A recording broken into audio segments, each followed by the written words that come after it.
May mga sandali na parang biglang tumitigil ang oras, yung tipong andyan na kayo pareho, nagkatinginan, parang may hinihintay siya sa'yo. Pero hindi mo sure kung yun na ba yun. Tahimik lang siya, parang hindi naman obvious pero ramdam mong may tension sa pagitan nyo. Ang totoo, karamihan sa mga lalaki hindi ito napapansin. Kasi ang inaabangan lang nila ay yung halatang senyales tulad ng malagkit na tingin, pagkagat sa labi, o kaya yung paghawak sa braso mo. Pero hindi laging ganun ang paraan ng babae para magsabi ng gusto nila. Minsan akala mo wala lang yung kilos nila, pero yun na pala yung moment na hinihintay nila na kumilos ka. At kapag hindi mo napansin, ayun, wala na, lilipas ang chance at baka isipin pa nila na hindi ka pala interesado. Kaya bago ka pa maguluhan, pag-usapan na natin.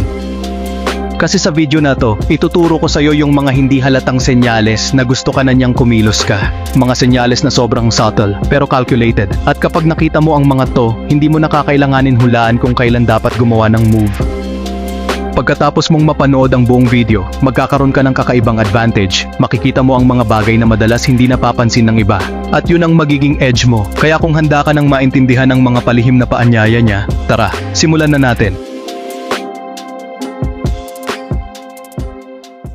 Alam mo kung bakit maraming lalaki ang nagsisisi pagkatapos ng isang date o ng isang gabi kasama ang isang babae na gusto nila? Simple lang, kasi hindi nila nabasa ang signal na binigay sa kanila. Akala nila okay lang yun, hindi pa siya ready, o baka friendly lang talaga. Pero ang hindi nila alam, yun na pala yung moment, yun na yung cue. At dahil hindi sila kumilos, ang babae naman ang nag-assume. Inisip niya na baka hindi siya gusto, o baka hindi confident yung lalaki. Kaya ang ending, umatras siya, at nawalan ka ng chance. Kasi ganito ang totoo, bihira ang babae na diretsong magsasabi ng gusto ka niya. Hindi dahil mahiyain sila, kundi dahil gusto nilang ikaw ang mag-lead. Ang babae, nagpapakita yan sa kilos, sa mga tingin, sa paraan ng pakikisama. Subtle, pero malinaw kung marunong kang tumingin. Kaya kung gusto mong malaman kung kailan yung tamang oras para gumawa ng move, at paano ito gawin ng may kumpiyansa, tapusin mo ang video na to. Dahil pag natutunan mo to, hindi ka na muling magdadalawang isip kung interesado ba siya sa'yo, o hindi.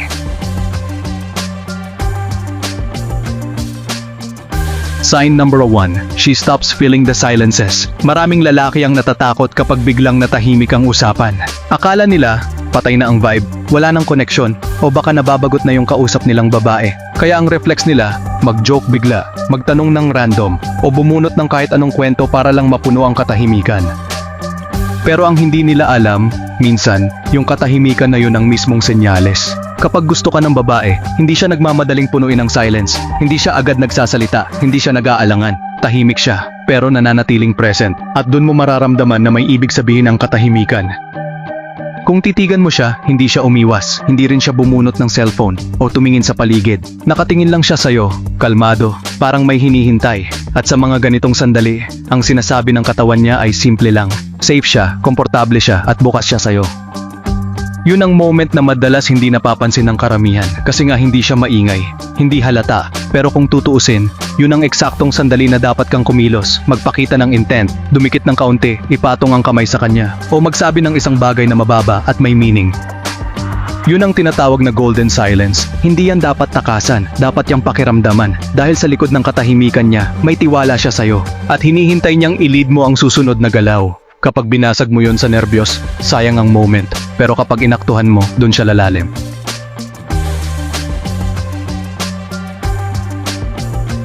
Sign number 2, she teases you and tests your confidence. Kapag tinutukso ka ng babae, karamihan sa mga lalaki ang iniisip ay cute lang yon, o baka trip lang nila makipagkulitan, pero may mas malalim pa dyan.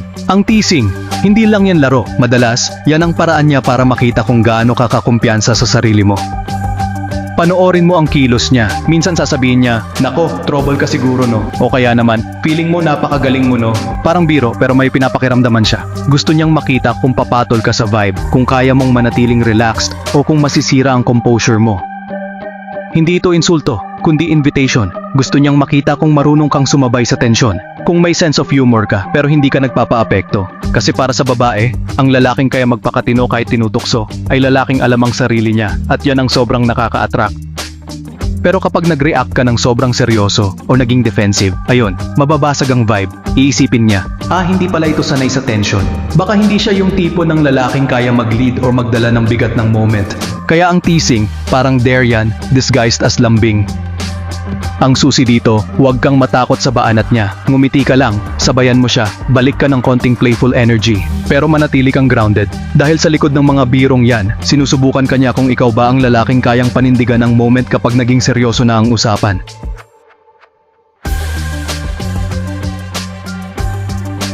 Sign number 3, the slow blink. Minsan habang magkausap kayo, bigla mo siyang mapapansin na tumitig sa'yo. Tapos dahan-dahang pumikit at bumuka ulit ang mata niya. Hindi ito simpleng blink lang, hindi rin ito pagod o antok. Ang tawag dito ay slow blink at para sa babae, malalim ang ibig sabihin niyan.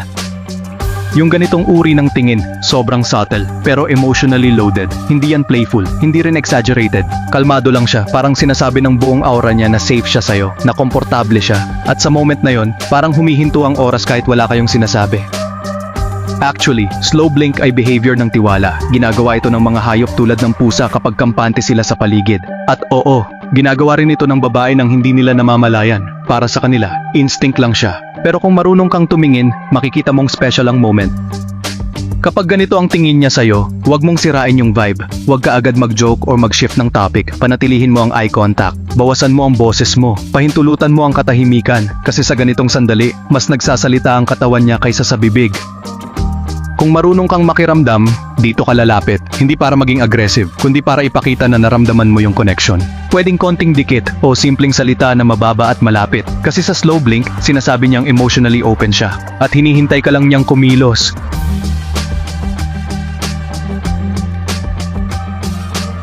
Sign number 4, she fixes her appearance just for you. Napansin mo na ba minsan, pag dumating ka, biglang nag-ayos ng buhok ang isang babae, o inayos ang suot niya, o tumingin sandali sa salamin? Akala ng iba wala lang yan, arte lang, pero sa totoo lang, yun ay isa sa pinakaklarong senyales na gusto niyang mapansin mo siya. Kapag gusto ng babae ang isang lalaki, may automatic na reaction ang katawan niya. Aayusin niya ang buhok niya, tatanggalin ang buhok sa muka, aayusin ang upo, o lalaruin ang kwintas niya. Hindi niya man sinasabi, pero parang sinisigurado niyang maayos siyang tignan sa paningin mo. Hindi ito tungkol sa vanity, kundi tungkol sa presence mo. Ang katawan niya mismo ang nagsasabi, "Uy, andito siya, ayusin ko sarili ko." Kapag napansin mong ginagawa niya ito pagkadating mo, o kapag biglang tumingin ka sa kanya, ibig sabihin aware siya sa presence mo. Minsan nga habang nag-uusap kayo, bigla siyang aalis sandali, tapos pagbalik niya, mas maayos na ang buhok, may konting ayos sa lipstick, o tila mas deliberate ang ayos ng blouse niya. Hindi yan aksidente. Hindi mo rin nai-imagine lang, ikaw ang dahilan kaya siya nag-ayos. Ito yung tipo ng body language na hindi mo maririnig, pero mararamdaman mo. Kapag para sa'yo ang kilos niyang yan, mararamdaman mo na parang may gustong sabihin ang bawat galaw niya. Parang sinasabi niya ng tahimik, "Gusto kong magustuhan mo ang nakikita mo." At ang pagkakamali ng maraming lalaki, hindi nila pinapansin, akala nila normal lang yon. Pero kung matalino ka, ito ang cue para magpakita ng appreciation o lumapit ng konti. Dahil ang babaeng walang interes, hindi mag-aaksaya ng energy para ayusin ang sarili niya sa harap mo.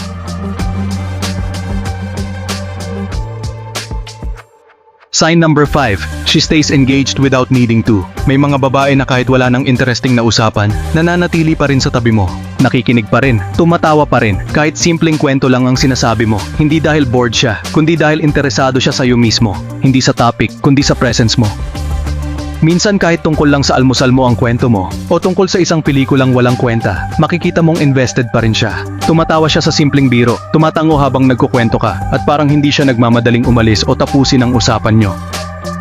Bakit ganon? Kasi kapag gusto ka ng babae, hindi niya kailangan ng perfect conversation para manatili. Kahit boring ang usapan, basta ikaw ang kausap, sapat na yun para sa kanya. Para sa kanya, may spark, may connection, at binibigyan kanya ng chance na magbukas palalo. Ito ang senyales na madalas hindi napapansin ng mga lalaki. Akala nila, friendly lang, o mabait lang talaga siya. Pero ang totoo, binibigyan kanya ng space para ipakita mong kaya mong i-lead ang vibe. Pinapahaba niya ang moment, para makita kung aakto ka ba. Kasi kung hindi kanya gusto, hindi siya magtatagal. Magre-reply siya ng maigsi, maghahanap ng dahilan para umalis, o kaya hihina ang energy niya. Pero kung nananatili siya, at nakikipagsabayan pa sa usapan, kahit walang saysay minsan, malaki ang chance na gusto ka niya. Ang kailangan mo lang gawin ay pansinin. Minsan hindi mo kailangan maging sobrang witty o impressive. Minsan sapat na maging totoo ka, makinig, at dalhin ang moment sa direction na mas meaningful. Dahil pinaparamdam na niya sa'yo na welcome ka sa mundo niya.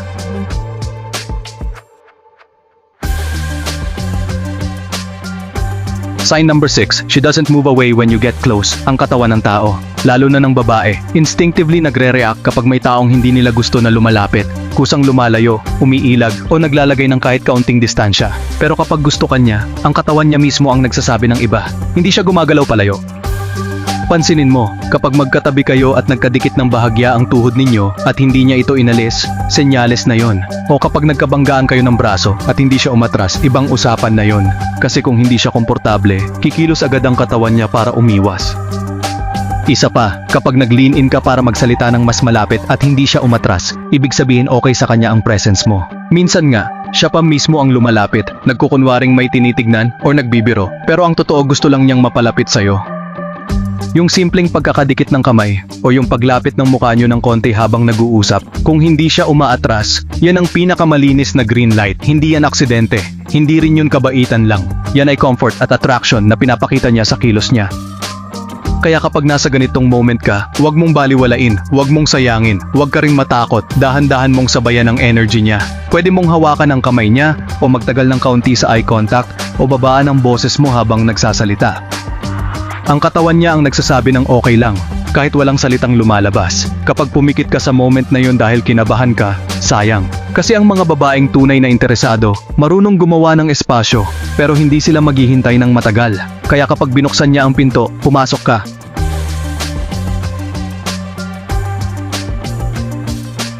Sign number 7, she creates moments for you to act. May mga babae na kahit hindi nila direktang sinasabi, halata mong gusto ka nila.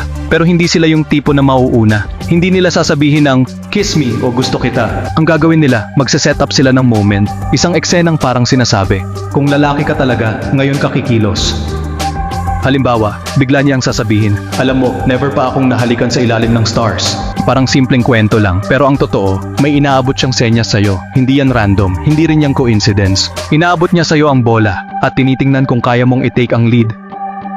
Pwede ring sabihin niya, ang comfy mo kausap pa, parang ang gaan ng feeling. At habang sinasabi niya yon, nakatitig siya sa'yo, nakangiti, at parang may hinahanap na reaction. Yun yung mga pagkakataong hindi mo dapat palampasin, kasi hindi na siya nagpaparamdam, nag-aanyaya na siya. Kapag nag-setup siya ng ganong moment, hindi mo kailangang maging super creative or sobrang aggressive. Ang mahalaga, maramdaman niya na gets mo ang sinasabi ng kilos niya, na marunong kang bumasa ng vibe at hindi mo kailangang pilitin ang sitwasyon. Kasi binigyan ka na niya ng go signal. Pero kung hindi ka kumilos, may epekto rin yan. Iisipin niyang baka hindi mo siya gusto or baka wala kang enough confidence para i-handle ang ganong moment. Kaya kadalasan, kapag hindi mo sinunggaban ng opportunity, hindi na siya uulit, lalayo na lang siya tahimik. Ang babae na attracted sa'yo, gumagawa ng paraan para maging madali sa'yo ang pag-approach. Hindi laging direct, pero palaging may meaning. Kaya kapag biglang tumahimik ang paligid, o parang naging cinematic ang vibe, huwag kang matakot. Dahil minsan, sinusubukan ka lang niyang imbitahan.